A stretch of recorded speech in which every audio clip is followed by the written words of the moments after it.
오늘 이 시간 하나님께서 우리에게 주시는 말씀은 요한복음 4장 21절에서 24절까지 말씀입니다. 신약성경 148페이지 말씀, 요한복음 4장 21절에서 24절까지 우리가 이 말씀 같이 읽도록 하겠습니다. 시작. 예수께서 이르시되 여자여 내 말을 믿으라. 이 산에서도 말고 예루살렘에서도 말고 너희가 아버지께 예배할 때가 이르리라. 너희는 알지 못하는 것을 예배하고 아는 것을 예배하노니 이는 구원이 유대인에게서 나니라. 아버지께 참되게 예배하는 자들은 영과 진리로 예배할 때가 오나니 곧 이때라. 자기에게 이렇게 예배하는 자들을 찾으시느니라. 하나님은 영이시니 예배하는 자가 영과 진리로 예배할지니라. 아멘. 오늘도 이 시간 사랑과 은혜가 넘치는 예수 비전교회 예배 오신 여러분을 주님의 이름으로 환영합니다. 오늘도 하나님께서 바로 나에게 주시는 그 음성을 듣기 전에 힘차게 선포하고 하나님이 나에게 주시는 음성을 듣도록 하겠습니다. 내게 능력 주시는 나의 주님 안에서 내가 모든 것을 할 수 있느냐. 다 같이 선포하겠습니다. 내게 능력 주시는 나의 주님 안에서 내가 모든 것을 할 수 있느냐. 아멘. 예수님을 믿는다는 것은 너무나 신난 것이 더 이상 내 능력의 한계가 되지 않는다는 겁니다. 내가 뭐 돈이 얼마나 있든 배운 게 얼마나 있든 학벌이 얼마나 있든 중요하지 않다는 겁니다. 우리가 그 주님의 사랑 안에 거할 때 이 땅을 창조하시고 죽은 자를 부활하신 그 능력의 하나님이 우리 삶 속에 능력으로 역사하실 때 우리도 놀라고 우리를 바라보는 사람들도 놀라는 아니 어떻게 저런 일이 놀라운 승리가 우리 삶 속에 일어날 걸 믿습니다. 그 하나님의 역사하심을 체험하는 여러분이 되시기를 바랍니다. 하나님께서 우리를 사랑하셔서 이제 삶의 예배에 대해서 계속해서 말씀하시면서 지난 한 주간도 우리 성도님들이 주일 예배 때 하나님이 바로 나에게 주신 그 말씀을 한 주 내내 매일의 삶 속에서 길을 걸으면서 일을 하다가 밥을 먹으면서 순간순간 그 말씀을 묵상하고 또 그 말씀을 삶 속에 실천하는 삶의 예배자로 우리 성도님들이 살아가셔서 정말 감사하고 또 우리 성도님들이 그렇게 매일의 삶 속에 살아계신 하나님, 그 하나님을 어떻게 예배했는지 그 일들을 또 삶의 예배 카톡방에 올려주셨어요.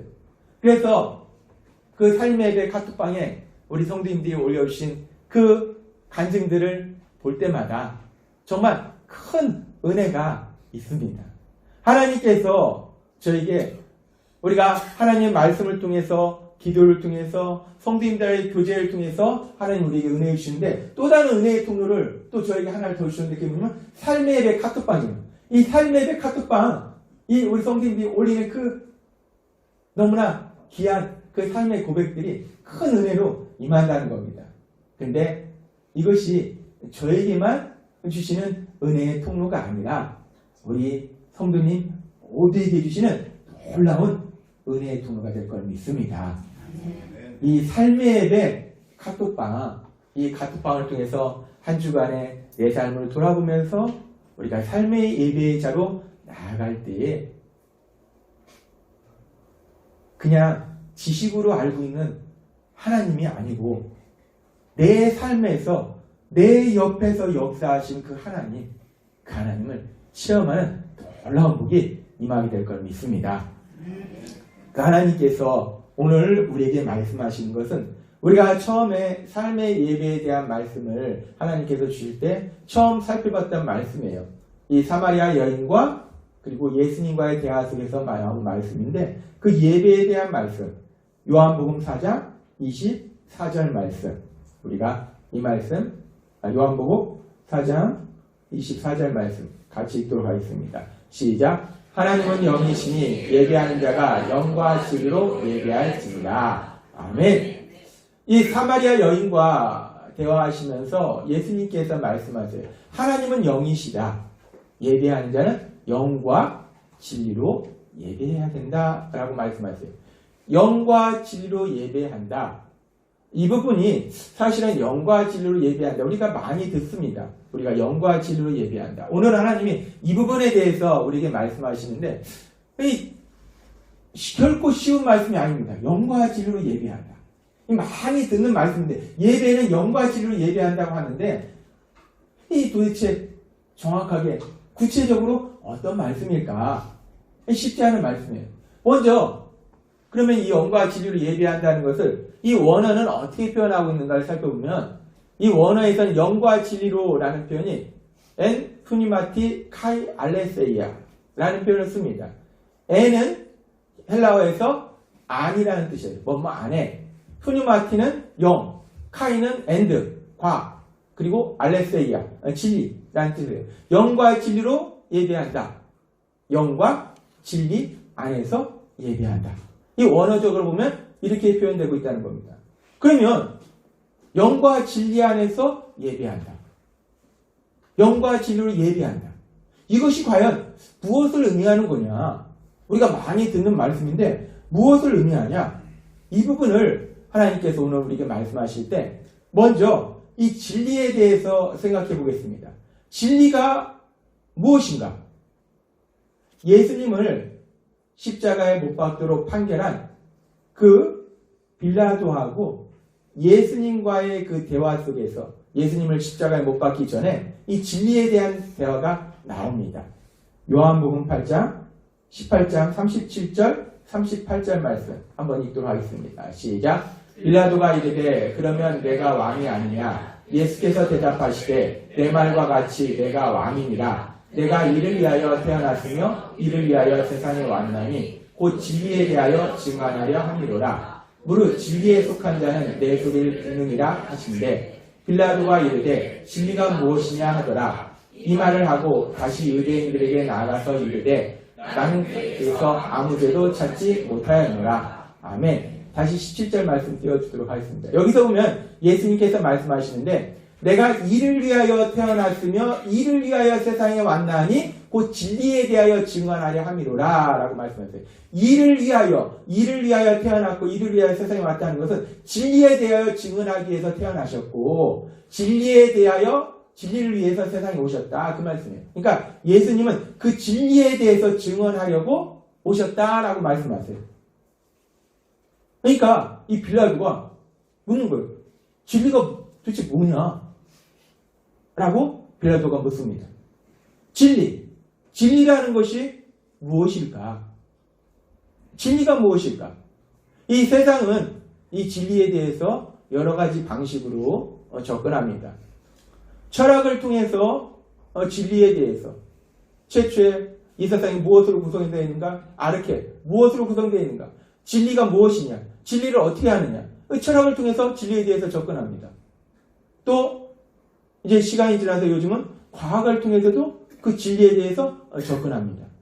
그런데 이 세상을 만드신 하나님, 그 하나님은 이 진리에 대해서 성경에 무엇이라고 말씀하시는가? 요한복음 1장 14절과 17절은 이렇게 말씀합니다. 같이 읽도록 하겠습니다. 시작. 말씀이 육신이 되어 우리 가운데 거하시네 우리가 그의 영광을 보니 아버지의 독생자의 영광이요 은혜와 진리가 충만하더라. 율법은 모세로 말미암아 주어진 것이요 은혜와 진리는 예수 그리스도로 말미암아 온 것이다. 아멘. 진리가 무엇이냐? 진리를 깨닫기 위해서 철학도 하고 과학도 하고 여러 가지를 하는데 진리가 무엇이냐? 이 땅을 만드신 하나님은 말씀하실 때에 육신을 입고 이 땅에 오신 그 예수님 안에 은혜와 진리가 그 예수님 안에 진리가 충만하더라 가득하더라 라고 말씀하세요. 그리고 그 진리는 누구로부터? 예수님으로 말미암아 예수님으로부터 온 것이다 라고 하나님은 말씀한다는 거예요. 결국 하나님의 말씀은 예수님을 모르는 진리는 있을 수 없다는 거예요. 근데 세상 사람들은 헛다른 진리를 추구합니다. 그러니까 맨날 바뀌잖아요. 과학이론도 그때까지는 정설인데 시간이 지나면 다 바뀝니다. 철학도 수없이 바뀌어가잖아요. 그러나 하나님의 말씀은 예나 지금이나 변함없이 진리로 서 있다는 거예요. 그러면서 요한복음 14장 6절에서 예수님께서 결정적인 말씀을 하십니다. 같이 읽도록 하겠습니다. 시작. 예수께서 이르시되 내가 곧 길이요 진리요 생명이니 나로 말미암지 않고는 아버지께로 올 자가 없느니라. 아멘. 예수님이 내가 곧 길이요. 어떤 길이냐? 하나님 아버지께로 갈 수 있는 그 길이요. 내가 곧 진리다. 예수님이 내가 진리다 라고 말씀한다는 거예요. 진리가 무엇이냐? 진리는 바로 예수님이 진리시라는 거예요. 그렇게 봤을 때 우리가 진리 안에서 예배를 드린다. 그건 뭐냐면 예수님 안에서 예배를 드린다 라는 말씀이에요. 그것은 우리가 조금 더 풀어서 우리가 생각해보면 죄인인 나를 대신하여 십자가에 죽으신 그 예수님을 믿는 믿음 안에서 예배를 드린다. 우리가 영과 진리로 예배할지니라 해서 진리 안에서 예배한다는 것은 그 예수님을 믿는 그 믿음, 그 예수님을 믿는 믿음 안에서 예배를 드린다는 거예요. 그러면 이제 그 다음으로 우리가 생각해 볼 것이 뭐냐면 그럼 영으로 예배 드린다는 것은 무엇이냐에 대해서 생각해 보겠습니다. 영으로 예배 드린다는 것은 무엇이냐? 이 영이 눈에 보이지 않는 어떤 신비한 부분들을 의미하는 것보다는 이 성경에는 영이라는 것이 무엇인지 하나님의 말씀을 통해서 우리가 살펴볼 때 예수님께서는 요한복음 3장에서 니고데모와의 대화에서 이 영에 대해서 말씀하시는데 요한복음 3장 5절과 6절 말씀 같이 읽도록 하겠습니다. 시작. 예수께서 대답하시되 진실로 진실로 내게 이르노니 사람이 물과 성령으로 나지 아니하면 하나님 나라에 들어갈 수 없느니라. 육으로 난 것은 육이요 영으로 난 것은 영이니. 아멘. 예수님 말씀하십니다. 물과 성령으로 거듭나야 된다. 성령으로 거듭나야 된다. 말씀하시면서 육으로 난 것은 육이고 영으로 난 것은 영이다 라고 말씀하세요. 육으로 난 것은 육이다. 이 육이라는 표현이 헬라어로 사르스라는 표현인데 이 사르스는 육체를 지닌 인간을 의미합니다. 그런데 또 다른 의미로 멸망받아야 될 그런 존재도 의미해요. 죄로 인해서 멸망받을 존재, 그 부패한 존재, 육신을 가진 것을 의미하기도 하고 이 육신을 가진 인간은 죄로 인해서 멸망받을 존재니까 그 멸망받을 존재도 사르스로 표현합니다. 따라서 육으로 난 것은 육이요 라는 말씀은 뭐냐면 육체를 지닌 인간이 자연적인 출생에서 태어나는 것은 육체를 지닌 인간인데 그 인간은 멸망받을 수밖에 없는 존재다 라는 말씀이에요. 그럼 영으로 난 것은 영이니 라는 말씀은 뭐냐? 이 영으로 난 것은 영이니 이 말씀은 이 5절의 말씀 물과 성령으로 나지 아니하면 이 말씀과 연결해서 영으로 난다. 영을 통해서 태어난다. 그건 뭐냐면 성령님을 통해서 거듭나는 것을 의미하는 거예요. 이 성령님을 통해서 거듭난 것이 영이다 라는 말씀이에요. 성령님을 통해서 거듭나면 우리가 자연적인 출생은 육체를 지닌 인간이 태어나고 결국 멸망받을 존재인데 그 멸망받을 존재가 성령님을 통해서 거듭나게 되면 이제는 더 이상 멸망받을 육적인 존재가 아니라 영이 된다. 영적인 존재가 된다라고 말씀한다는 겁니다. 따라서 우리가 요한복음 4장 24절에서 영과 진리로 예배할지니라 해서 영으로 예배한다는 것은 무엇인가? 성령님을 통해서 거듭나서 영적인 존재가 되어서 예배하는 것, 그것이 영으로 예배한다는 거예요. 영이라는 것이 어떤 귀신처럼 신비한 것 이런 부분이 아니라 성령님을 통해서 거듭나서 성령님을 통해서 거듭나면 더 이상 육적인 존재가 아니라는 거예요. 우리는 영적인 존재라는 거예요. 영적인 존재라는 것은 하나님과의 관계에 연결된 것이 영적인 겁니다. 영적이라는 것은 눈에 보이지 않는 어떤 신비한 것, 귀신 이런 게 아니고 하나님과의 관계가 연결된 것, 그것이 영적이에요. 그런 영적 존재로 우리가 예배를 드리는 것, 그것이 영으로 예배를 드린다라고 말할 수 있습니다. 그래서 우리가 성경 말씀을 통해서 영과 진리로 이 말씀은 뭐냐면 결국 성령님을 통해서 거듭나서 영적인 존재가 되어서 예수님을 믿는 믿음 안에서 예배를 드리는 것, 이것이 영과 진리로 예배한다는 거예요. 근데 이 말씀을 또 계속 묵상해 봤을 때 그러면 이 말씀이 구체적으로 의미하는 것이 무엇이냐? 조금 더 이 말씀을 깊이 들어가 보면 우리가 예수님을 나의 구주로 믿고 고백할 수 있는 것은 내가 똑똑해서 내가 IQ가 150 돼가지고 요새는 뭐 IQ 200도 나오더라고요. IQ 측정 방법이 달라졌는 거예요. IQ 한 200이 돼가지고 성경을 쫙 읽어보니까 성경 읽어보고 또 불경도 읽어보고 또 여러 가지 뭐 세상의 진리에 대한 책들 다 읽어보니까 야 역시 성경이 진리더라. 내 머리로 판단하니까 이게 진리다. 그래서 예수님을 믿어야겠다 라고 믿게 되는 것이 아니고 이 지식으로 하나님을 접근하는 사람들은 상당히 위험합니다. 내가 똑똑해서 하나님을 믿는다고 생각하고 하나님이 성경에서 말씀하신 진리들이 되게 유치해요. 그래서 그 진리들을 얘기하는 것을 부끄러워합니다. 자기 나름대로 고차원적으로 철학적으로 표현합니다. 굉장히 위험합니다. 내 지식으로 하나님을 믿는 것도 아니고 내가 한번 하나님 믿어봐야겠다. 한 3년 동안 그냥 나름대로 노력해서 하나님을 믿는 것도 아니고 고린도전서 12장 3절의 말씀처럼 성령으로 아니하고는 누구도 예수를 주할 수 없느니라 라는 말씀처럼 성령 하나님이 역사하실 때만이 예수님을 믿는 역사가 일어난다는 거예요. 성령님의 거듭남의 역사가 있을 때 예수님을 믿게 된다는 겁니다.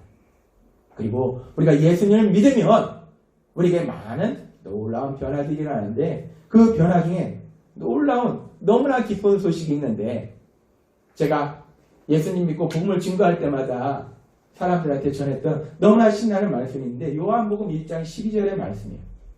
이 신나는 말씀 나에게 주신 약속의 말씀 여러분이 예수님 믿을 때 여러분에게 주신 그 약속의 말씀 함께 읽도록 하겠습니다. 시작. 영접하는 자 곧 그 이름을 믿는 자들에게는 하나님의 자녀가 되는 권세를 주셨으니 아멘. 놀랍지 않습니까? 우리가 예수님 믿으면 그 하나님이 내 아버지가 되신다는 겁니다. 세상을 보잖아요. 요즘 보잖아요. 아버지가 좀 권력점이 있고 뭐 좀 있으니까 그냥 뭐 어디 가기도 좋고 취직하기도 좋고 힘들다는 이 시대에 얼마나 신납니까? 근데 그래 가야 세상 권력인데 우리가 예수님 믿으면 그냥 점프해버립니다. 건너뛰어요. 건너뛰어서 용접하는 자, 그 이름을 믿는 자에게는 하나님의 자녀가 되는 권세를 주셨습니다. 권세라고 하잖아요. 권세. 이 말씀이 여러분에게 주신 약속의 말씀이고 예수님을 믿을 때 이 말씀은 여러분의 삶 속에 현실로 이루어지고 있음을 믿습니다. 아멘. 우리가 예수님 믿으면 하나님의 자녀가 된다. 하나님의 자녀가 된다. 이거는요. 갈라디아서 4장 6절에 이렇게 표현합니다. 같이 읽도록 하겠습니다. 시작. 너희가 아들이므로 하나님이 그 아들의 영을 우리 마음 가운데 보내사 아빠 아버지라 부르게 하셨느니라. 아멘.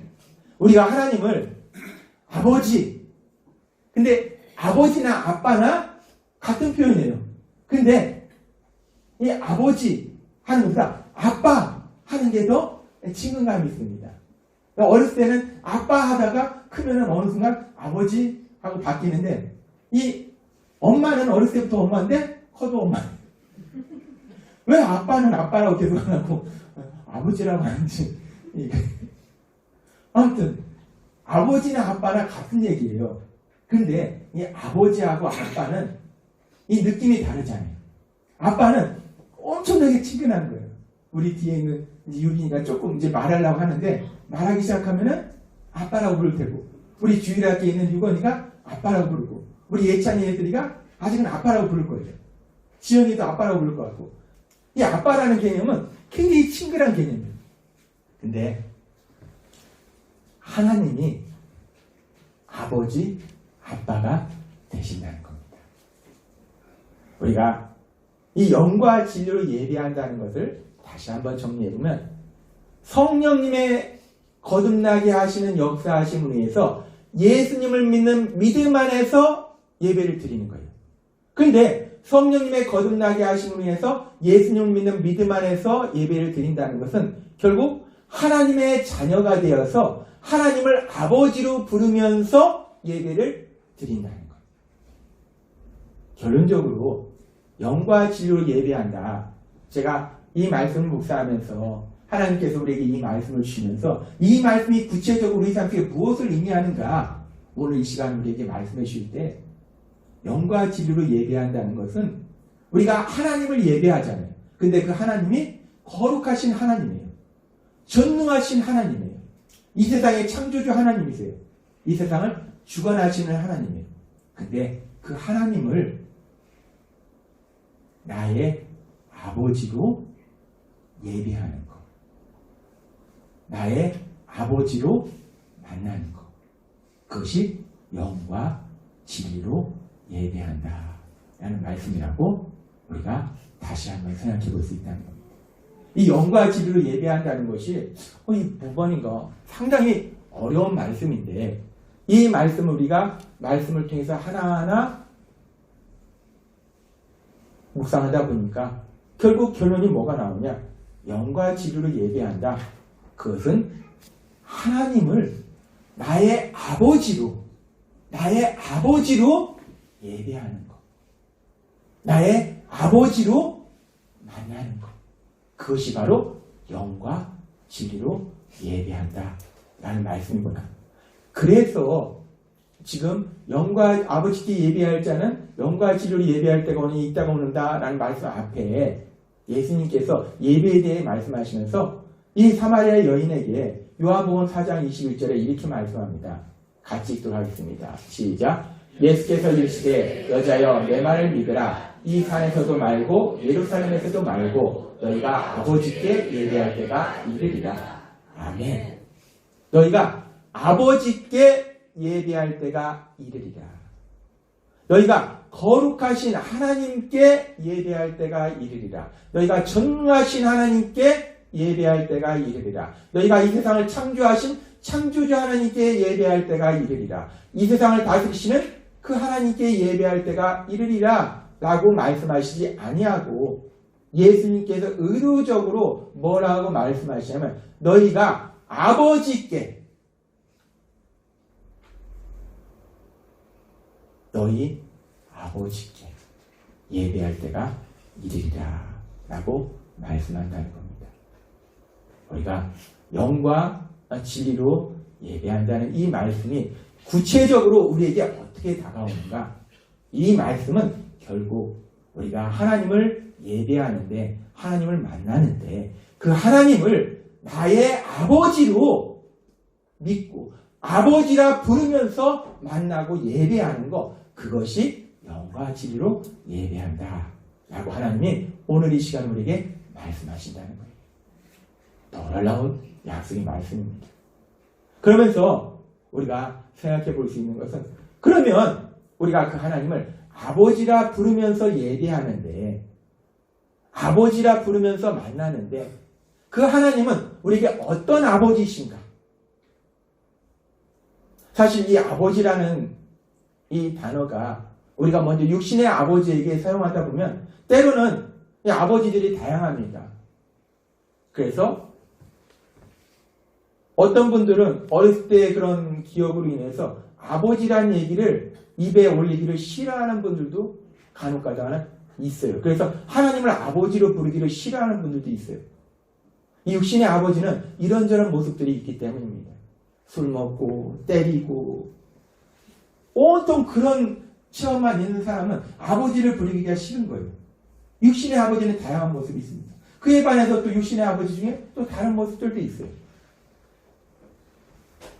제 아버지가 2014년 봄에 소천하셨어요. 제 아버지는 파킨슨씨 병으로 투병생활을 하셨습니다. 투병생활을 하시다가 몸이 많이 안 좋으셔서 병원에 입원하셨어요. 근데 그렇게 병원에 입원하셨을 때 사실 그때는 아버지가 그렇게 빨리 이 땅을 떠나시리라고는 전혀 생각을 못했습니다. 아무튼 아버지께서 병원에 입원하셨는데 제가 그 당시에 부목사로 사역하고 있으면서 바쁘다는 핑계로 병원에 자주 가지도 못했습니다. 그러다가 한 날은 저녁 시간에 사역을 어느 정도 끝내고 아내와 함께 아버지 병원에 찾아갔습니다. 그래서 아버지 병원에 찾아가서 아버지 잠시 뵙고 또 엄마랑 이런저런 이야기를 나누는데, 이 파킨슨씨 병으로, 이 파킨슨씨 병이요, 이 모든 이 근육 같은 모든 것들이 제대로 활동을 못하는데 나중에는 혀도 굳습니다. 그래서 말도 제대로 이게 표현을 못해요. 아버지가 거의 그 단계까지 갔는데, 이 말씀도 제대로 못하시는 아버지께서 저를 보면서 계속 뭘 허공에 손을 이렇게 하시는 거예요. 저를 보면서 계속 아버지가 이러시는 거예요. 그래서 제가 아버지가 왜 저러시나 그랬어요. 그러다가 가만히 생각해 보니까 아버지가 뭘 표현하시는구나 라는 걸 알았어요. 그래서 제가 아버지한테 물어봤습니다. 아버지, 저 피곤하니까 빨리 집에 가서 쉬라고요? 빨리 가라고요? 제가 아버지한테 여쭤봤어요. 그랬더니 허공을 향해서 계속 이렇게 힘없이 손을 휘젓던 제 아버지가 휘젓던 손을 멈추고 고개를 하시는 거예요.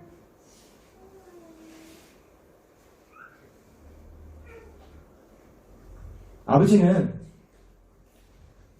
자신의 몸이 많이 안 좋고 많이 아프신데도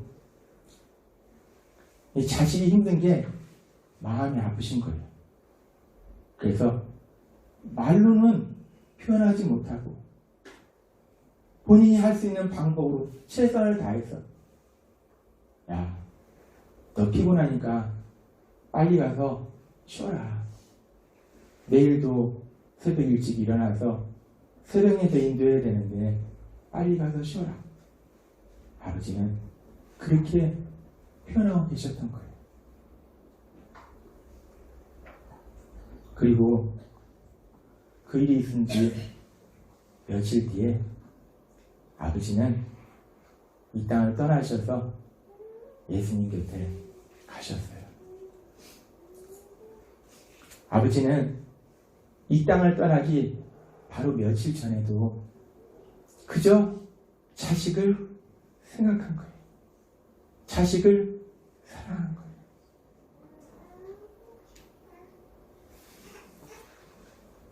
제가 그때만 생각하면 아버지가 힘없이 허공을 향해서 손을 내저으시던 그 모습이 지금도 선하고 아버지가 얼마나 저를 사랑하는지 또 그 생각이 납니다. 근데 제가 오늘 이 말씀을 드리는 것이 저희 아버지만 그렇게 아들을, 자녀를 사랑하냐는 거예요. 아니라는 겁니다. 거의 대부분의 아버지들은, 부모들은 자녀를, 아들을, 딸을 사랑한다는 거예요. 아주 많이 사랑한다는 거예요. 근데 문제는 뭐냐면 이 인간이 연약해서 이 표현이 서툴러요. 표현이 서투른 거예요. 지혜가 부족해서 이 사랑을 제대로 표현을 못해요. 저희 아버지도 그랬고 저도 그렇고 여기 있는 우리도 마찬가지입니다. 우리가 표현이 서투른 거지 이 사랑을 안 하는 게 아니라는 거예요. 많이 사랑하는데 그것을 제대로 표현을 못한다는 거예요. 우리 육신의 아버지들은 대부분 그렇게 자녀를 사랑합니다. 아주 많이 사랑해요. 근데 우리의 육신의 아버지가 이렇게 우리를, 자녀를 사랑하는데 이 땅을 만드신 하나님, 그리고 우리를 만드신 그 하나님은 우리를 만드신 후에 보기에 심히 좋았더라 라고 말씀하셨어요. 그 하나님은 얼마나 우리를 또 많이 사랑하실까? 마태복음 7장 11절은 이렇게 말씀합니다. 같이 읽도록 하겠습니다. 시작. 너희가 악한 자라도 좋은 것으로 자식에게 줄 줄 알거든 하물며 하늘에 계신 너희 아버지께서 구하는 자에게 좋은 것으로 주시지 않겠느냐. 아멘. 우리 육신의 아버지들은 연약하고 또 혹여나 악할 수도 있어요. 그래도 우리가 육신의 아버지, 엄마, 부모는 자식에게 제일 좋은 것만 줍니다. 그런데 하물며 하늘에 계신 너희 아버지께서 구하는 자에게 좋은 것을, 우리에게 좋은 것을 주시지 않겠느냐. 육신의 아버지도 자녀에게 좋은 걸 주려고 하는데 하나님의 아버지께서 우리에게 좋은 것을 주시지 않겠느냐라고 말씀한다는 거예요. 그 하나님이 우리에게 가장 좋은 것을 주시길 기뻐하시는데 그 하나님 우리에게 무엇을 주셨는가? 요한복음 3장 16절은 이렇게 말씀합니다. 같이 읽도록 하겠습니다. 시작. 하나님이 세상을 이처럼 사랑하사 독생자를 주셨으니 이는 그를 믿는 자마다 멸망하지 않고 영생을 얻게 하려 하십니다. 아멘. 하나님이 우리를 사랑하셔서 무엇을 주셨냐면 우리는 사실은 하나님 돈이나 많이 주세요. 우리는 그냥 모든 게 돈입니다. 돈만 있으면. 근데 세상 보세요. 돈 많이 있어도 안 행복하잖아요. 고통 속에 살잖아요. 돈 많이 있어도 감옥 가더라고요. 돈은 우리 감옥 안 가잖아요. 하나님 믿는 우리 감옥 안 가죠. 하나님이 돈보다 더 좋은 걸 주셨는데 무엇을 주셨느냐? 독생자를 주셨다는 거예요. 독생자를 주셨다는 것은 무엇을 의미하냐면 독생자 예수님이 죄로 인해서 받아야 될 우리의 형벌, 그 죽음을 십자가 위에서 대신 받으시도록 그 예수님을 내어주셨다. 그것이 독생자를 주셨다는 거예요. 죄로 인해서 우리가 받아야 될 그 형벌, 그 형벌을 대신 받으시도록 우리 예수님을 내어주셨다. 그러면 그 죄가 뭐가 그렇게 심각한 문제인가? 우리가 제자훈련 시간에도 살펴봤지만 죄는 결국 뭐냐면 하나님과의 관계가 단절되는 게 죄의 결과입니다. 그리고 우리가 저주를 얘기하는데 저주는 뭐 인형 만들어서 바늘로 찌는 게 저주가 아니고 저주는 하나님과 관계가 끊어지는 게 그게 바로 저주예요. 그리고 하나님과의 관계가 끊어진 그 저주는 신명기 28장의 그 많은 저주의 말씀처럼 현실의 상태에 모든 고통이 임하는 것이 저주라는 거예요. 죄는 결국 우리를 하나님과의 관계가 끊어지게 만들고 현실의 상태의 모든 고통이 그 원인이 뭐냐? 죄라는 겁니다. 왜 우리가 그렇게 고통스럽고 힘드냐? 왜 인생이 그렇게 힘드냐? 여러 가지 생각해 봅니다. 뭐 돈이 없어서 배운 게 없어서 저 사람 때문에 아닙니다. 죄 때문이라는 거예요. 죄 때문에 결국 우리의 모든 고통이 시작된다는 거예요. 하나님은 우리를 사랑하셨다는 거예요. 근데 우리가 그 죄로 인해서 고통 속에 있는 것을 그래서 고통 속에서 헤매이는 그 모습이 너무나 마음이 아프셨던 거예요. 그래서 그 하나님은 예수님을 보내주셔서 그 예수님이 우리의 죄의 형벌을 대신 받으도록 하셔서 우리가 그 죄에서 자유함을 고통에서 자유함을 누릴 수 있도록 그 길을 열어주셨다는 겁니다. 우리가 예배하는 하나님은 어떤 하나님인가? 우리 하나님 아버지는 어떤 하나님이신가? 그 하나님은 우리가 죄로 인해서 고통 속에 있는 그 모습을 마음 아프셔서 독생자 예수님을 십자가에 내어주심으로 인해서 우리가 죄사함 받아서 그 고통에서 자유할 수 있는 길을 열어주신 그 하나님이 우리가 예배하는 하나님이라는 거예요. 우리가 예배하는 하나님은 그렇게 우리를 사랑하시는 하나님이시라는 거예요. 하나님은 오늘 우리에게 말씀하십니다. 요한복음 4장 24절 말씀. 다시 한번 같이 읽도록 하겠습니다. 시작. 하나님은 영이시니 예배하는 자가 영과 진리로 예배할지니라. 아멘. 영과 진리로 예배한다. 영과 진리로 예배한다.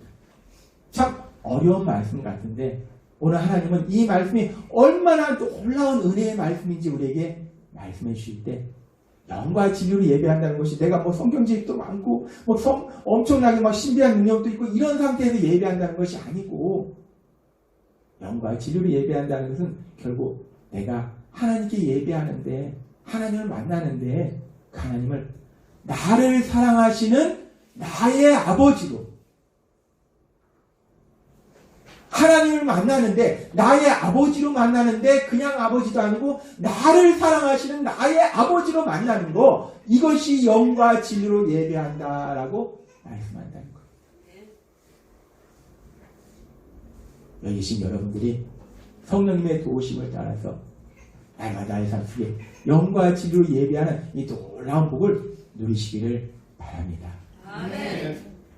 하나님을 만나는데 그 하나님이 나를 사랑하시냐, 얼만큼 사랑하시냐, 내가 고통 속에 있는 그 모습을 너무나 마음 아프셔서 예수님을 통해서 그 고통에서 날 자유롭게 하실 만큼, 독생자 예수님을 주실 만큼 그렇게 날 사랑하시는 그 하나님 아버지, 나의 아버지를 만나는 것이 예배라는 거예요. 영과 진리로 드린 예배라는 겁니다. 그래서 예수님을 통해서 말씀하신 거예요. 영과 진리로 예배할지니라. 나를 사랑하신 나의 아버지로 나를 만나길, 그러기를 하나님이 원하신다는 겁니다. 이 놀라운 이 진리의 말씀을 통해서 매일매일의 삶 속에 나를 사랑하시는 나의 아버지 되신 그 하나님, 전능하시고 거룩하시고 세상을 창조하시고 세상을 주관하신 그 하나님을 만날 때 우리는 두렵고 떨리는데, 그 하나님이 나를 사랑하신 나의 아버지로 만날 때 우리 안에 기쁨이 차고 넘친다는 거예요. 그 하나님을, 나를 사랑하시는 나의 아버지로 만나는 놀라운 복을 누리시는 여러분이 되시기를 주님의 이름으로 축원합니다. 기도드리겠습니다. 하나님 아버지 감사합니다. 오늘도 이 시간 이 자리에서 하나님이 주신 이 말씀이 이 힘든 세상, 내 힘으로 힘겹게 세상을 살아가는 아버지의 사랑하는 아들과 딸에게 주신 약속의 말씀임을 믿습니다. 아버지 하나님, 우리가 영과 진리로 예배한다는 것이 결국은 하나님을 예배하는데, 그 하나님을 나를 사랑하시는 나의 아버지로 예배하는 것, 나를 사랑하신 나의 아버지로 만나는 것, 이 놀라운 복을 누리는 우리 모두가 될 수 있도록 역사해 주옵소서. 예수님의 이름으로 감사하며 기도드렸나이다. 아멘. 이 시간 우리가 주여 3번 부르시고 간절히 기도하실 때에 하나님, 이 땅을 창조하신 거룩하신 하나님, 전능하신 하나님, 세상에 창조주시며 세상을 주관하신 그 하나님을 우리가 만나는 것이, 그 하나님을, 거룩한 전능한 하나님을 만날 때 두렵고 떨림으로 다가가지만 그 하나님이 나를 사랑하시는 나의 아버지로 만나는 이 놀라운 복을 매일의 삶 속에 누리게 해달라고 우리가 주여 3번 부르시고 간절히 기도하겠습니다. 주여, 주여, 주여.